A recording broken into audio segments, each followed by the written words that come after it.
ചെറിയ കുട്ടികൾ മൂക്കിൽ മഞ്ചാടിക്കുരു, ക്രയോൺസ്, സ്പോഞ്ച്, തെർമോക്കോളിൻ്റെ കഷ്ണം തുടങ്ങിയവയൊക്കെ ഇടാറുണ്ട്. ഇതെടുക്കാൻ നമുക്ക് എങ്ങനെ സാധിക്കുമെന്നുള്ളതിനെക്കുറിച്ചാണ് ഈ വീഡിയോ.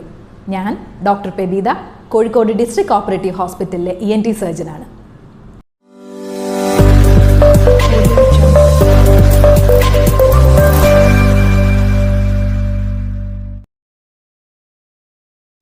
ചെറിയ കുട്ടികൾ പലപ്പോഴും ആകാംക്ഷ കൊണ്ടാണ് മൂക്കിലും വായിലും ചെവിയിലുമൊക്കെ ഓരോ സാധനങ്ങൾ എടുത്തിടുന്നത്.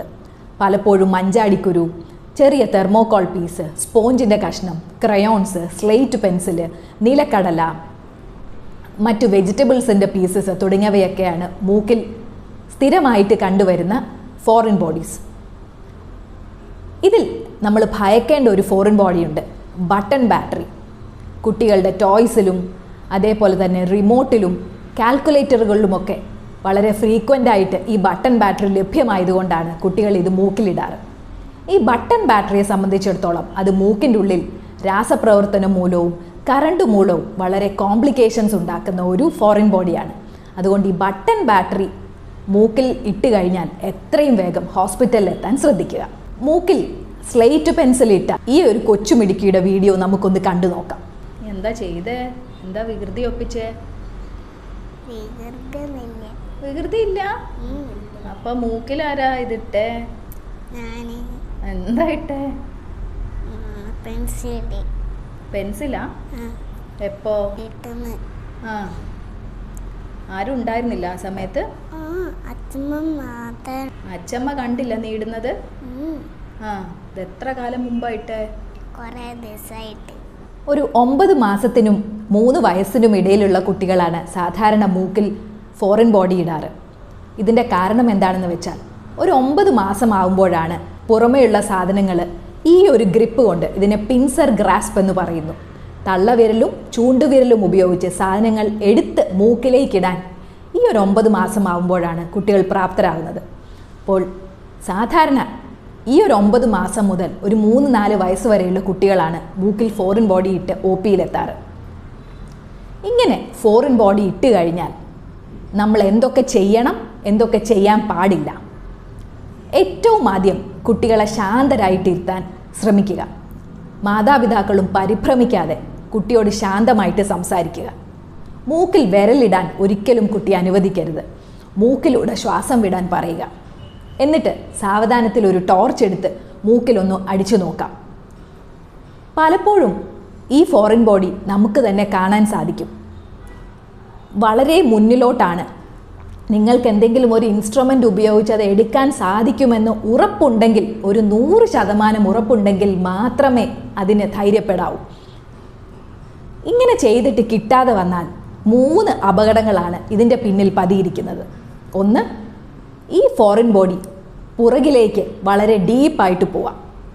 മറ്റൊന്ന്, ഇങ്ങനെ എടുക്കാൻ ശ്രമിക്കുന്നതിൻ്റെ ഇടയിൽ ഇത് ശ്വാസനാളത്തിലേക്ക് പോയി കുട്ടിക്ക് ശ്വാസതടസ്സം വന്നേക്കാം. മൂന്നാമത്തെ കാര്യം, പരിചയക്കുറവ് മൂലമുള്ളവർ ഇത്തരം കാര്യങ്ങൾക്ക് മുതിരുമ്പോൾ കുട്ടി പേടിക്കുകയും പിന്നീട് ഹോസ്പിറ്റലിൽ എത്തുമ്പോൾ അവിടെ ഒരു ഡോക്ടറോ അതല്ലെങ്കിൽ വളരെ എക്സ്പീരിയൻസ്ഡ് ആയിട്ടുള്ള ഒരു സ്റ്റാഫോ ഇതെടുക്കാൻ ശ്രമിക്കുമ്പോൾ കുട്ടി ഒരു തരത്തിലും സഹകരിക്കില്ല. അപ്പോൾ ഈ 3 കാര്യങ്ങൾ കൊണ്ടാണ് ഒരിക്കലും വീട്ടിൽ നിന്ന് ഈ ഫോറിൻ ബോഡി എടുക്കാൻ ശ്രമിക്കരുതെന്ന് പറയുന്നത്. അപ്പോൾ പരിഭ്രമിക്കാതെ ഏറ്റവും വേഗത്തിൽ അടുത്തുള്ള ഹോസ്പിറ്റലിൽ എത്തിക്കുക. ഇനി അവിടെ എത്തിക്കഴിഞ്ഞാൽ വളരെ എളുപ്പത്തിൽ തന്നെ ഈ ഫോറിൻ ബോഡി നമുക്ക് ഇൻസ്ട്രുമെൻറ്റ്സ് ഉപയോഗിച്ച് നീക്കാൻ കഴിയും. എന്നാൽ നിങ്ങൾ കേട്ടിട്ടില്ലേ, ഫോറിൻ ബോഡി എടുക്കാൻ വേണ്ടി കുട്ടിയെ തിയേറ്ററിലേക്ക് കൊണ്ടുപോകേണ്ടി വന്നു. ഈ മൂക്കിലിട്ടിട്ടുള്ള എല്ലാ സാധനങ്ങളും എടുക്കാൻ കുട്ടി ഓപ്പറേഷൻ തിയേറ്ററിൽ കയറ്റേണ്ടതുണ്ടോ? പലപ്പോഴും പേരൻസ് ധരിക്കുന്നത് അനാവശ്യമായിട്ട് കുട്ടിയെ ഓപ്പറേഷൻ തിയേറ്ററിൽ പോയി അനസ്തീഷ്യ കൊടുത്ത് ഡോക്ടർമാർ എടുക്കുന്നുവെന്നാണ്. എന്നാൽ നമ്മൾ ഏതൊക്കെ അവസരത്തിലാണ് ഓപ്പറേഷൻ തിയേറ്ററിൽ നിന്ന് ഈ ഒരു ഫോറിൻ ബോഡി എടുക്കേണ്ടി വരുന്നത്? ഒന്നാമത്തേത്, വീട്ടിൽ നിന്നോ അതല്ലെങ്കിൽ പരിചയക്കുറവുള്ള ആരെങ്കിലും ഈ ഫോറിൻ ബോഡി എടുക്കാൻ ശ്രമിച്ച് ഫോറിൻ ബോഡി വളരെ പിന്നിലേക്ക് പോയിരിക്കുന്നു. അതാണ് ഒരു കാര്യം. രണ്ടാമത്തേത്, കുറേ നാളുകളായിട്ട് മൂക്കിൻ്റെ ഉള്ളിൽ നിൽക്കുന്ന ഒരു ഫോറിൻ ബോഡി, അതെന്താണെന്ന് അറിയില്ല, അത് വളരെ ഉറച്ച് കട്ടിയുള്ള ഒരു കല്ല് പോലെ ആയിരിക്കുന്നു. അപ്പോഴും നമുക്ക് ഒരു OP പ്രൊസീജിയറായിട്ട് ഇത് എടുക്കാൻ സാധിക്കില്ല.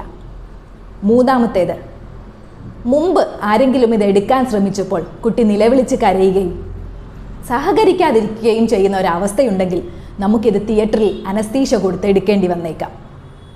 അപ്പോൾ ഈ കാര്യങ്ങൾ കൊണ്ടാണ് ഫോറിൻ ബോഡി എടുക്കാൻ കുട്ടിയെ തിയേറ്ററിലേക്ക് കൊണ്ടുപോകുന്നത്. മറ്റൊരു കാര്യം എന്താണെന്ന് വെച്ചാൽ, പലപ്പോഴും കുട്ടി മൂക്കിൽ ഫോറിൻ ബോഡി ഇട്ടിട്ടുണ്ടോ എന്ന് മാതാപിതാക്കളോ അതല്ലെങ്കിൽ കെയർ ടേക്കേഴ്സോ അറിയാതെ പോകും. എങ്ങനെയാണ് മൂക്കിൽ ഒരു ഫോറിൻ ബോഡി ഒളിഞ്ഞിരിക്കുന്നു എന്ന് നമ്മൾ മനസ്സിലാക്കേണ്ടത്? ഒരു മൂക്കിൽ നിന്നും മാത്രം വളരെ കട്ടിയുള്ള, ദുർഗന്ധമുള്ള, രക്തത്തിൻ്റെ കറയോട് കൂടിയിട്ട് മൂക്കിൽ നിന്ന് എപ്പോഴും ഒലിച്ചുകൊണ്ടിരിക്കുക. ഈ ഒരു അവസ്ഥയിൽ നമ്മൾ മനസ്സിലാക്കേണ്ടത് കുട്ടി എന്തോ മൂക്കിൻ്റെ ഉള്ളിൽ ഇട്ടിട്ടുണ്ട് എന്നാണ്.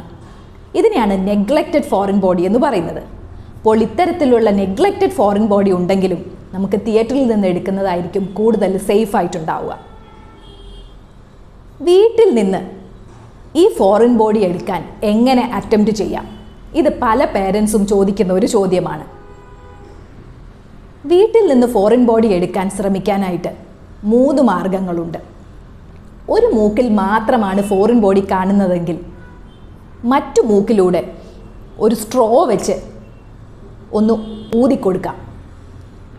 ഈ ഒരു എയറിൻ്റെ ശക്തി കൊണ്ട് ചിലപ്പോൾ മറ്റേ മൂക്കിൽ നിന്ന് ഈ ഫോറിൻ ബോഡി പുറത്ത് തള്ളിയേക്കാം. രണ്ടാമതായിട്ട്, ഈ ഫോറിൻ ബോഡി വെള്ളമൊഴിച്ചാൽ വികസിക്കുന്നതല്ല എന്ന് നിങ്ങൾക്ക് ഉറപ്പുണ്ടെങ്കിൽ മാത്രം ഒരു മുത്തോ മറ്റോ ആണെങ്കിൽ മറ്റേ മൂക്കിൽ ഒരു സിറിഞ്ച് ഉപയോഗിച്ചോ വെള്ളം പുഷ് ചെയ്ത് കൊടുക്കുക. ഈ വെള്ളത്തിൻ്റെ ഫോഴ്സിൽ ചിലപ്പോൾ ഫോറിൻ ബോഡി പുറത്തേക്ക് വന്നേക്കാം. മൂന്നാമത്തത് മദേഴ്സ് കിസ് ടെക്നിക്ക് എന്ന് പറയും. ഒരു മൂക്കിൽ മാത്രമാണ് ഫോറിൻ ബോഡി ഉള്ളതെങ്കിൽ മറ്റേ മൂക്ക് അടച്ചു പിടിക്കുക. എന്നിട്ട് കുട്ടിയുടെ വായിൽ നമ്മൾ കൃത്രിമ ശ്വാസോച്ഛ്വാസം നൽകുന്നത് പോലെ അമ്മയുടെ വായ കൊണ്ടൊരു സീലുണ്ടാക്കുക. വളരെ ശക്തിയിൽ ഒരു സീലുണ്ടാക്കി ബ്ലോ ചെയ്താൽ ആ വായുവിൻ്റെ ശക്തി വഴി ഈ ഫോറിൻ ബോഡി പുറത്തേക്ക് വന്നേക്കാം.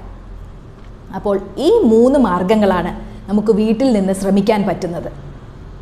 ഇങ്ങനെ ശ്രമിച്ചിട്ടും മൂക്കിലുള്ള ഈ വസ്തു പുറത്തേക്ക് വന്നില്ലെങ്കിൽ തീർച്ചയായിട്ടും ഹോസ്പിറ്റലിലെത്തണം. എൻ്റെ ഈ വീഡിയോ ഇഷ്ടപ്പെട്ടെങ്കിൽ എൻ്റെ വീഡിയോയ്ക്ക് താഴെ കമൻറ്റുകൾ രേഖപ്പെടുത്തുക, വീഡിയോ ഒന്ന് ലൈക്ക് ചെയ്യുക, ചെറിയ കുട്ടികളുള്ള മാതാപിതാക്കൾക്ക് ഈ വീഡിയോ ഒന്ന് ഷെയർ ചെയ്ത് കൊടുക്കുകയും ചെയ്യുക.